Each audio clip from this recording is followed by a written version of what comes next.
We are depend 100% of the rainforest to survive. The rainforest for us represent the life, represent the future, because it's a place where we can find peace, harmony, where our people used to live from immemorial time.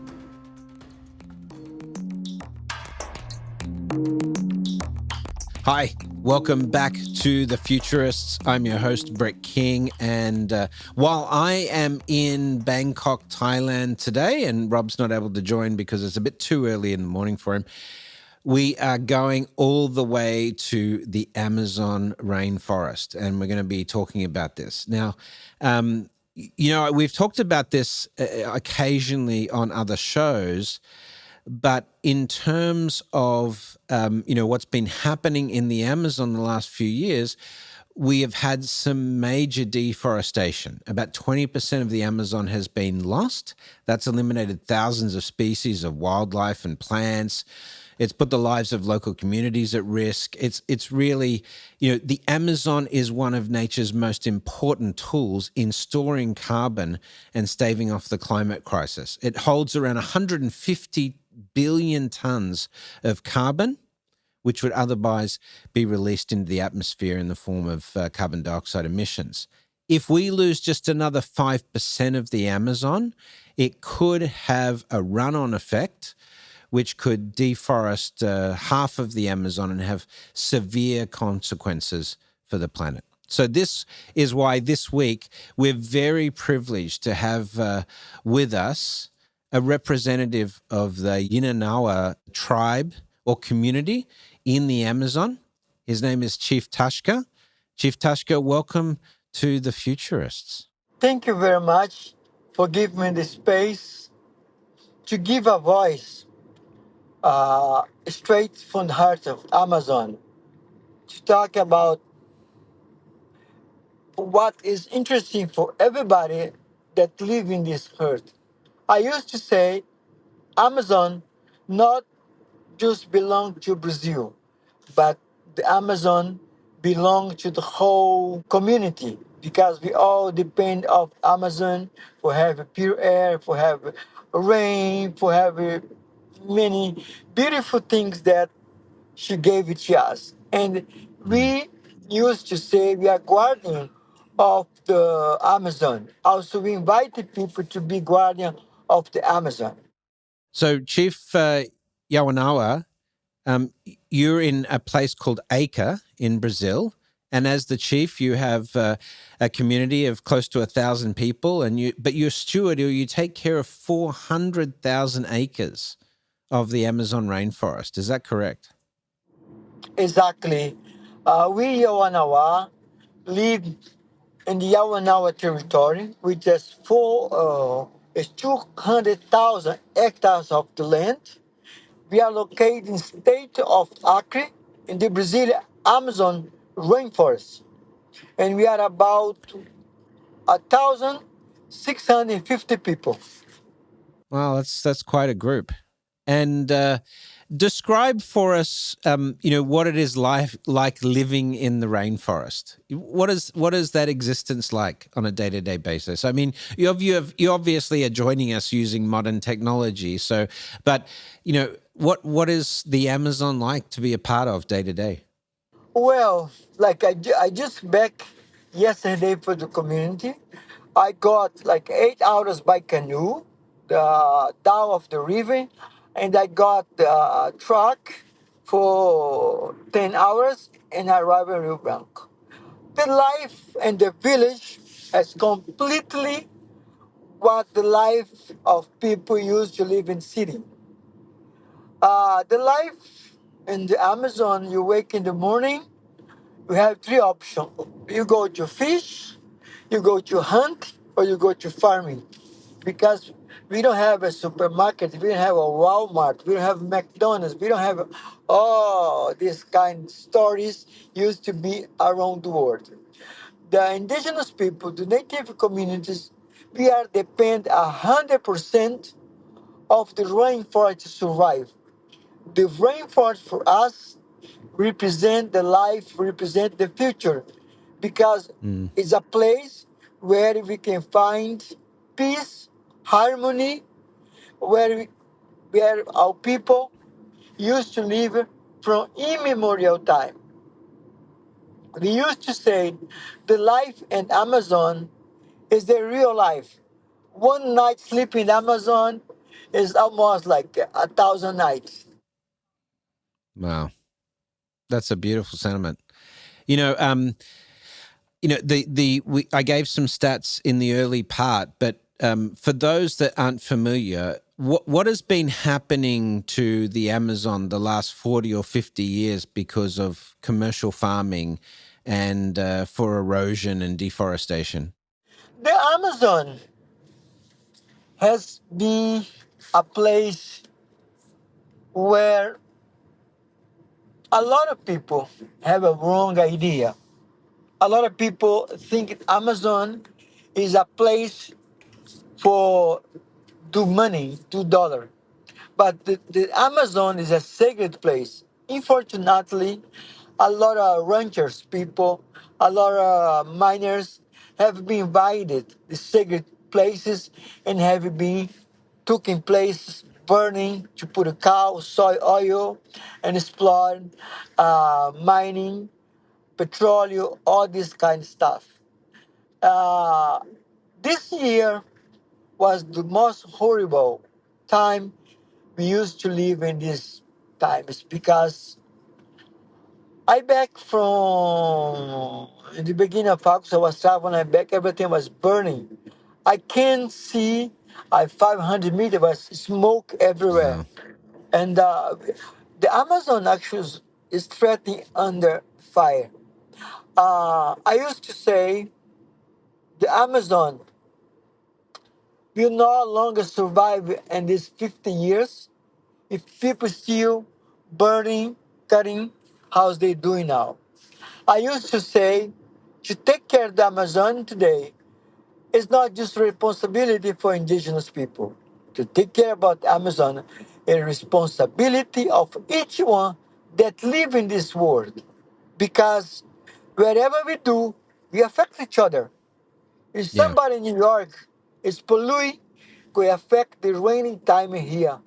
Mm. If we cut our tree here, there's no we're going to be delayed. We are all connected in this global net. It's very sad what happened today, and a lot of indigenous leaders is sacrificed to defend the Amazon. Unfortunately, we have a,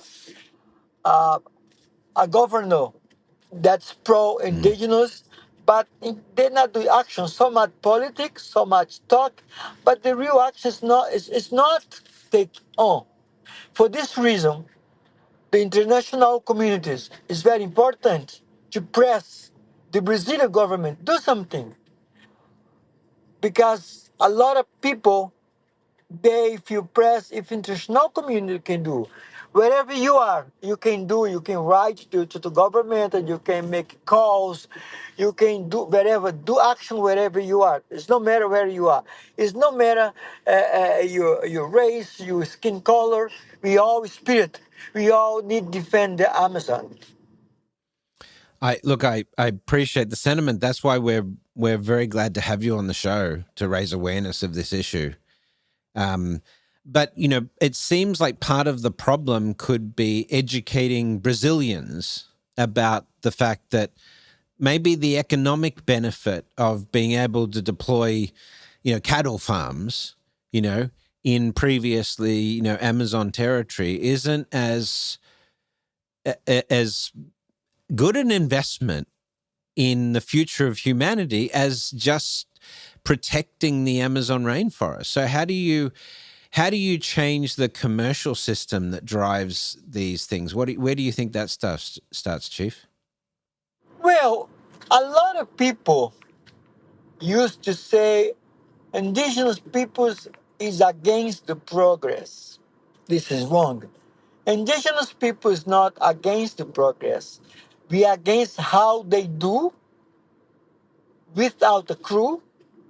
We always like indigenous people. If you go, if you visit one village today, if you back in 50 years, the landscape will be the same. They don't stop to hunt or to fish, they do business, but they maintain the forest, they maintain the nature. The Mm. big problem about the business is people, they just want to destroy the landscape, they want to destroy the nature, put a rock, make a rock city, and that become very hot. Mm. Uh, in the beginning, you was talk about carbon credit. We are talking about red.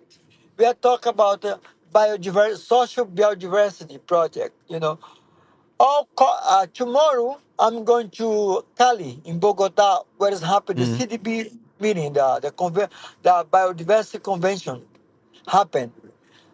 All these conventions, all copies. I just was last month. I was in New York Climate Week. In all this big meeting, they announced millions of millions to defend, to protect Amazon. The problem is Yeah. money never, ever, ever arrive where they should be. They never Yeah. arrive to indigenous organizations where we are in the front defending an Amazon. All this money went to the governments, and this government Yeah. is doing nothing. You know, this is a big Yeah. problem about This this. is a big problem. About the government is announced million of the dollar, and this never arrives. uh, like I'm going tomorrow, I'm going to see a lot of announcement. I say, guys, stop and doing that. Help support straight indigenous people, because if somebody want to see the difference in the world, they really want to see the rainforest, the nature protected by support straight indigenous people. Stop Yeah. support the government, because this money never go to the field where the real need should be. So let's, Chief Tashka, let's talk about the effects of climate change that you've already seen on the Amazon. How have you noticed, as an indigenous people, how have you noticed Amazon adapting to climate change for those people who are skeptical of those changes? Well, indigenous people are the most people affected by climate change. Like this year, in January of this year, here in the Amazon, I'm said Amazon in general, including Acre, was a lot of rain. We have the biggest float we didn't have it before. We lost a lot of little animals. We lost canoes. We lost a farmer. We lost a lot of things in January. But start from June, we have the most dry season. The rivers dry, everything is dry. This is part of climate change. This is Yeah. what we confront right now. Who's more affected by it? And this is not going to change today. This is not going to change tomorrow. This going to take some time to really get the real result about it.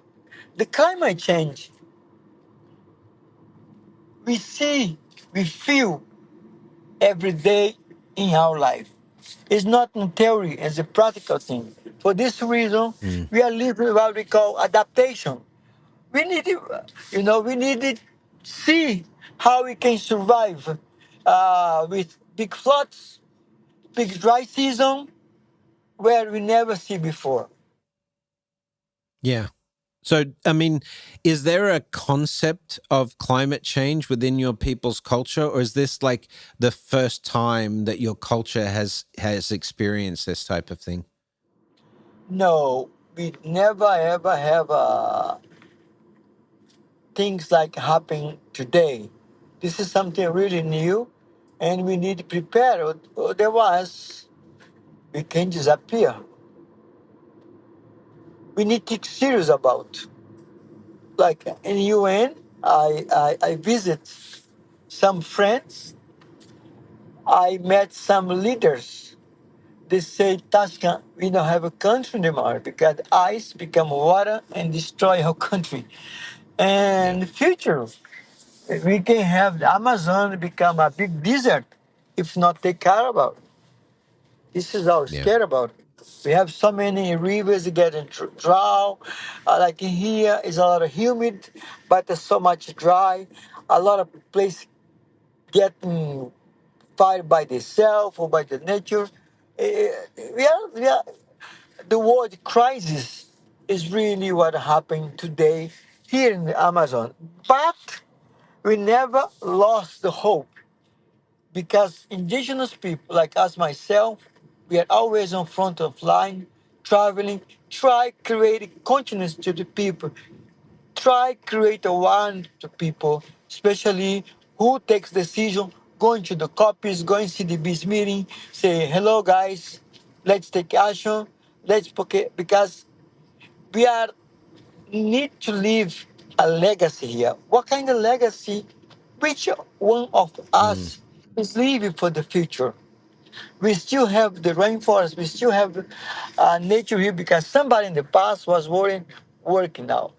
What we're doing today going to be the echo forever. Like Julius Caesar, the emperor say, whatever we do today, going to be echo forever.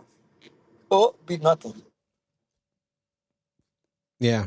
I mean, I don't think humanity is ready for a world without the Amazon. I don't think that's a concept that we should realistically even consider. I mean, what is holding it back? If it's just finances, like why would that be as important? Why would be, corporate returns as important as saving the Amazon? I mean, this is my view, but I know there's other people that have a slightly different view of the situation, but I can't understand that personally.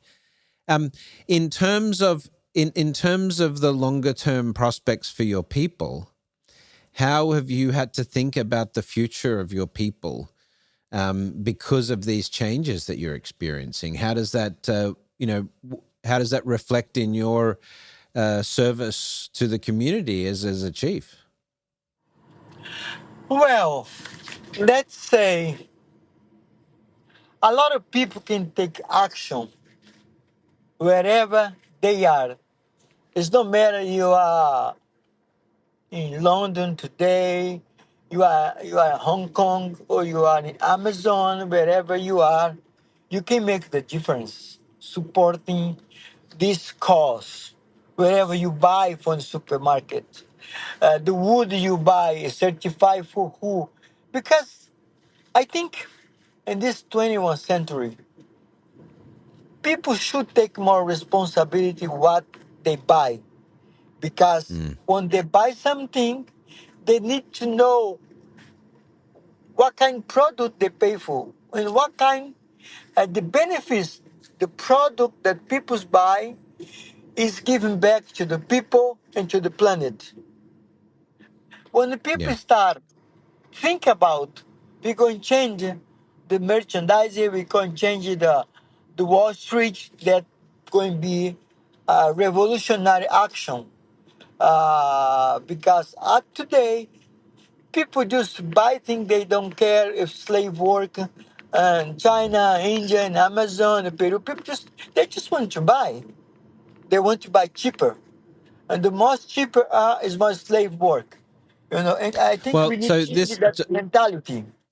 Yeah, Chief Tashka, I want to talk about that because I want to talk about what you witnessed in your younger years. But can we just take a quick break, and Sure, no problem. I'll we definitely need to get into that story. Thank you. All right, you're Wonderful. listening to the Futurists. We're with the chief of the Yawanawa people, based in Acre, Brazil. And that is Chief Tashka Yawanawa. We'll be right back after this quick break. Provoke Media is proud to sponsor, produce, and support the Futurist podcast. Provoke.fm is a global podcast network and content creation company with the world's leading fintech podcast and radio show, Breaking Banks. And of course, its spin-off podcast, Breaking Banks Europe, Breaking Banks Asia Pacific. But we also produce the official Finovate podcast, Tech on Reg, and Emerge Everywhere, the podcast of the Financial Health Network. For information about all our podcasts, go to provoke.fm or check out Breaking Banks, the world's #1 fintech podcast and radio show. And And I am back. We are back in the studio for the Futurists. And we have a really interesting guest that we've been talking to today. So we are speaking to Chief Tashka Yawanawa. He's the chief of the Yawanawa people in Acre, Brazil. And he is in the capital city of Acre right now, Rio Branco, which is some distance from his community that he looks after. Chief, tell us about where Rio Branco is and where the community is in relation to the geography. Well, the community we call Yawanawa territory is located in the municipality of Tarwaka. Uh, we are about 1,650 people. We live in 200,000 hectares of the land. We are about 15 villages, all located along the Gregorio River. And we are almost in the border of Peru and Bolivia, in South America and Brazil, Amazon rainforest. Mm. rainforest. But and how is the Acre River connected with the Amazon? Well, no accurate, but we have Urua. They begin in Peru Mm, with a little drop, and they catch all state of Acre, and you go to the Amazon, go to Solimões, and when they meet in Manaus, they become the Amazon River. I see. We are not so far from Andes from here. The Andes. Yeah, Oh wow. And you're close to the border of Bolivia and Peru, you said. Is that right? yeah, exactly. We are close of Peru and Bolivia. Very cool. Now, before the break, you mentioned briefly the enslavement of your people. So I wanted to get into a little bit more detail on that. So if I read it correctly, that the rubber industry in Brazil at the time essentially came in and enslaved large groups of your people. The tribe's culture was also under threat by missionaries. So, talk about how that impacted your people and then what has happened to rectify that situation since. Well, the first of contact of the Yawana people, Western society, happened with rubber tappers. They come from the south of Brazil. They went to the Amazon to explore the rubber. We call in the 60 and 70, we call the fever of the rubber tappers. Mm, And this time, in Second War, the young people of Brazil, they have two options: go to the war or come to the Amazon, work in the rubber. mm, Why? They have two options because they believe it. The Amazon was most dangerous than go to the war. Because mm, when to the Amazon, there was a risk to get many kind of disease. There was a risk to eat by a jaguar mm, who was captured by uh, indigenous peoples. And but when they come, they brought a lot of kind of disease. My people was one of these people who get a lot of kind malaria, wow. a lot of kind a lot of kind or the fevers or the kind of disease, and that disease killed a lot of my people. My people was very uh, numerous. Well, was a big nation. In 1983, we was just about 120 people. Also, the second impact was by the missionaries from Florida. They call New Tribe Mission. They evangelize my people. They prohibit all kind of cultural and spiritual manifestation. And finally, in 1982, we spell. It was like abused by those people. Say, this is the end. No more abuse by the patron. no more abused by the missionary.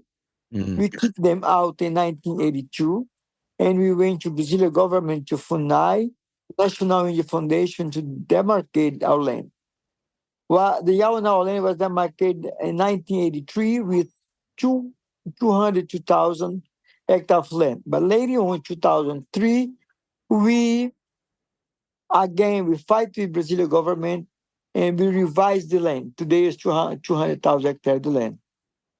Well, what we learned from that is people, the rebel tapers, the missionary, they was all against us.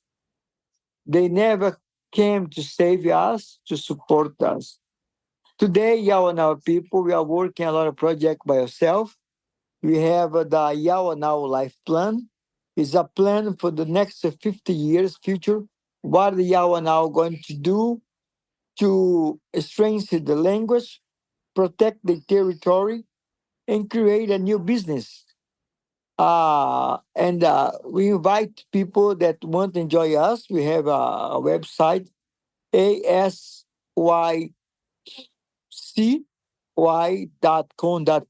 and on Instagram, we have my Instagram, ask on Instagram, you can see our project, you can support Yawanawa wherever you are, you can be part of this community. The Yawanawa case is not far, it's not different for the communities in Acre. Mm. In Acre, we have 36 nations live here. They speak another different language, different culture, and different cosmovision. In Brazil, we are about 3 point something percent indigenous people in the whole Brazil. We say we resist as today, indigenous peoples. It's not just being part on the history in the book. We are not just in the book. We are here. We are living today. We survive. And these indigenous people as resilient people. We survive with a culture, with a spirituality. We are the equilibrium of the world. So, When Chief, don't have you were space for indigenous people, we're not going to have space for anyone anymore in this world. yeah.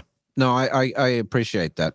Now, one of the things you've done, you were the youngest chief in the history of the Yawanawa at age 25. I won't ask you how old you are now, but in that relatively short amount of time, you've managed to double the extent of the Yawanawa territory, including invigorating the culture and empowering the community with the outside world by your approaches to the Brazilian government and so forth. So, how did you do that? How were you successfully able to increase the footprint of the Yawanawa people in the territory?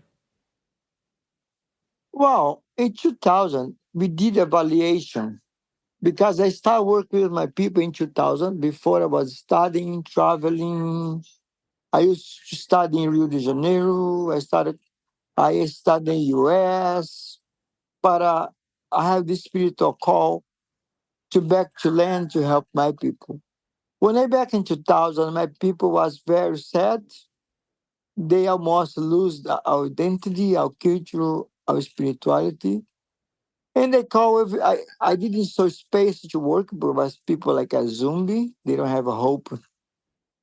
And we do the three specific philosophical evaluation. Who was Yawanawa in the past? What we eat, what we believe, how we paint, how we live as a Yawanawa. And after the contact, after Western Robert Therapist contact, after the missionary, how how we are today, what we Mm. lost, what we have, and what kind of people we want to be in the future. After this evaluation, we stop the whole things. We dedicate a week to celebrate the Yawanawa culture, Yawanawa cultural and spiritual manifestation.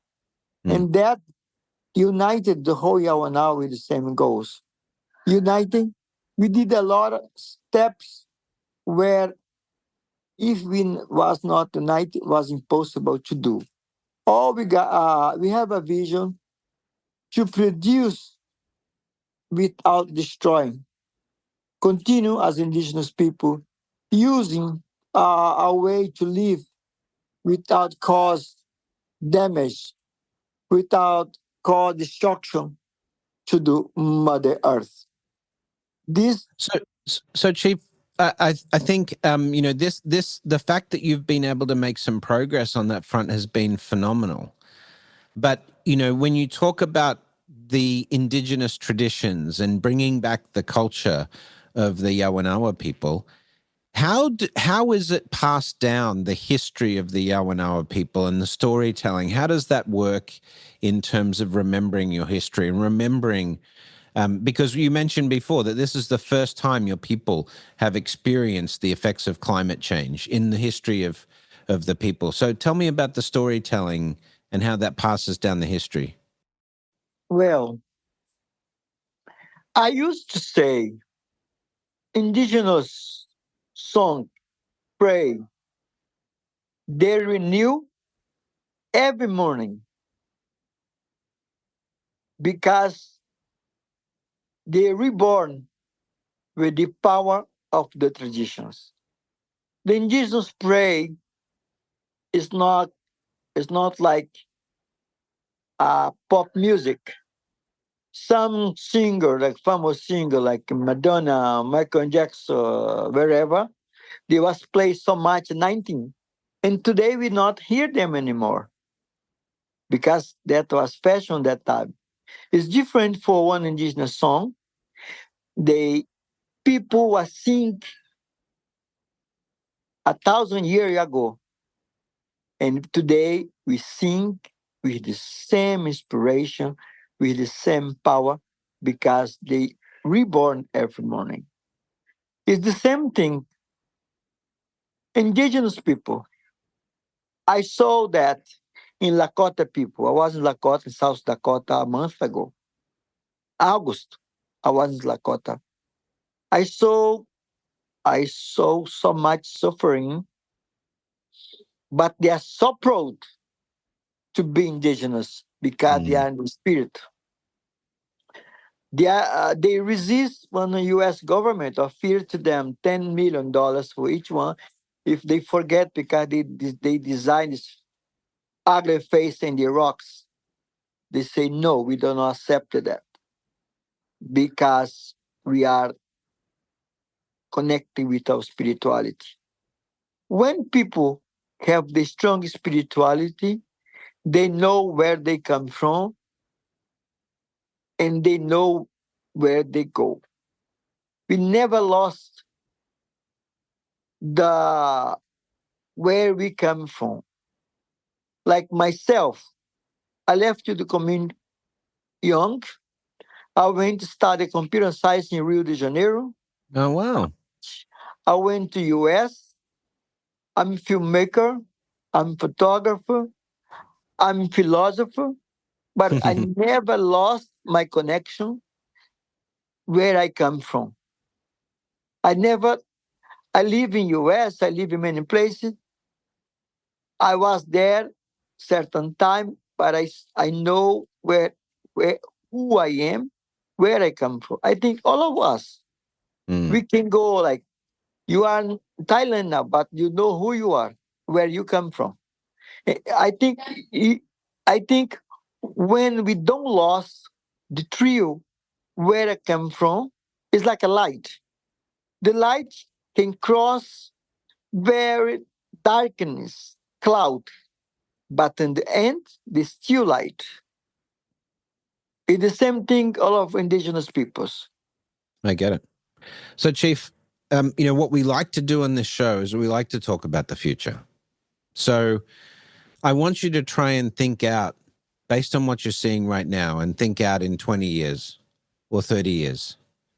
What do you think the future will be like for the Yawanawa people? And what do you think the Amazon will be like then? What do you hope for?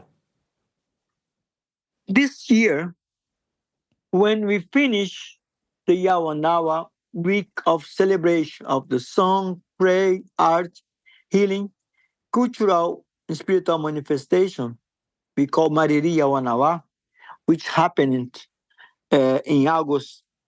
2025, I was so emotionally touched by the young people. I saw a lot of young people take over and make things happen. And I repeat the word of my daddy in 2005 when he sold the whole Yawanawa painting, the whole Yawanawa dressed like in tradition, and he say, "Today I can die happy Yeah. because I was very sad. I was sad because I was feeling my people was lost. They don't have a future. But now I can see they found it, the path where they come from and where they're going." I repeat this word August 25 when I was finished the celebration. Say, "Hi everybody. I want to repeat the word of my daddy. He said this in 2005. And now I'm saying, and I took his place after he passed. He passed after that. I'm using his word to say, the future is not static. They are not a rock. They adapt to the space and the time to survive." Uh, I used to say again, when we not have space for indigenous people, we're not going to have space for nobody, because indigenous peoples is a equilibrium of the mother earth, and we can Yeah. lost to that. Gives us that balance. And there's so many secrets that are left in the Amazon that can help humanity in the future. There's so many potential cures for diseases and knowledge that we have. And right now, there's, I don't know if you've seen this, Chief, but we are looking at the Amazon in a new way using technologies like LiDAR, and we can see so much of hidden culture that is in the Amazon. Some of the old ruins of old civilizations and cities that existed here before. So there's a lot still to learn about the Amazon, isn't there?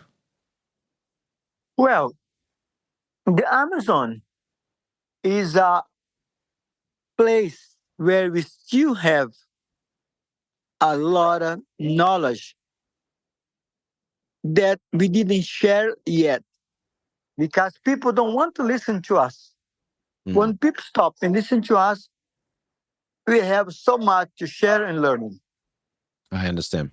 Well, Chief, it's been wonderful to have you on the show. We appreciate you sharing with us, Chief Tashka, of what it's like to live in the Amazon and how we can all help. But just so everyone, if everyone's listening today, what do you suggest that they do to assist the Indigenous people? What's the best thing that we can do from here? First, try to be involved with the cause of indigenous people. If you want to support the Yawanawa Life Plan, if you want to support Yawanawa people, we have Instagram, we have our site. You can make a big difference wherever you are. If you're in the US, in Thailand, you know, the Yawanawa need you to be involved in this cause, which is cause of everybody and not just for the Yawanawa. And I think the international community is so important. Mm, Embrace to the Amazon, protect the Amazon, because Amazon not just belong one people, belong to the whole And international what's your community. website, Chief? You mentioned your website earlier. What's your website? Yeah, our website is asty.org.br. Okay. So we will send this out on the our social media as well for our listeners. Thank you, Chief, for spending some time with us. You're We'll let welcome, you get brother. back to your family. I Yeah, understand sure. you've got a couple of daughters, don't you? Yeah, we do door. Yeah, yeah. Loon and Kenny. Uh huh. Yeah, Kenny. So please give them our regards as well, and thank them Thank for you. letting us borrow your time for today, and tell us about life in the Amazon. Thank you. Oh, thank you. Bye bye, everybody. That's it for this week's show on the Futurists.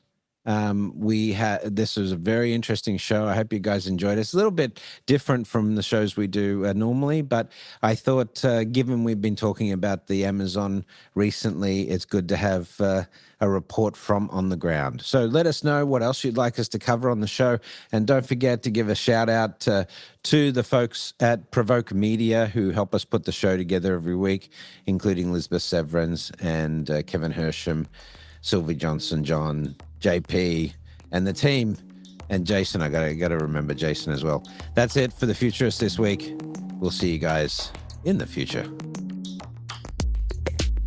Well, that's it for the Futurists this week. If you like the show, we sure hope you did. Please subscribe and share it with the people in your community. And don't forget to leave us a 5-star review. That really helps other people find the show. And you can ping us anytime on Instagram and Twitter at Futurist Podcast for the folks that you'd like to see on the show or the questions that you'd like us to ask. Thanks for joining. And as always, we'll see you in the future.